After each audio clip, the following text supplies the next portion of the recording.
La parole est à Madame Cécile Duflot. Allez, modérez votre admiration, s'il vous plaît.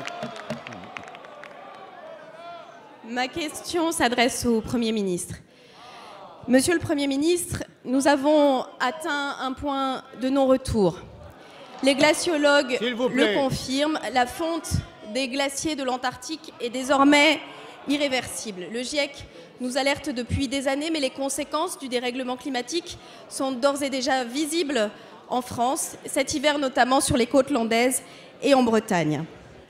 Alors qu'en Europe, les émissions de gaz à effet de serre ont diminué l'an dernier, elles ont continué d'augmenter dans notre pays. Notre pays, celui-là même qui doit engager la transition écologique. Il ne s'agit pas d'une affaire de ministère, il ne s'agit pas non plus d'une affaire de majorité, il s'agit bien d'un enjeu de civilisation. Et je le dis, ceux qui ergotent aujourd'hui sur la redevance, sur la pollution des poids lourds, sont aveugles à l'urgence. Le 9 janvier 2014, la Commission de l'Industrie et la Commission de l'Environnement ont adopté des positions très claires en faveur d'objectifs contraignants d'ici 2030.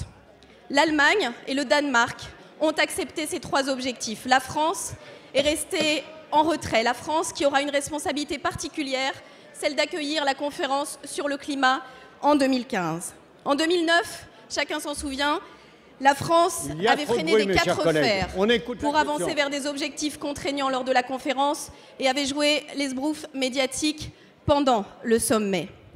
Nous devons faire face à cette responsabilité, Monsieur le Premier ministre. En 2015, la France ne peut pas être uniquement l'hôte de cette conférence, elle doit en être aussi l'avant-garde.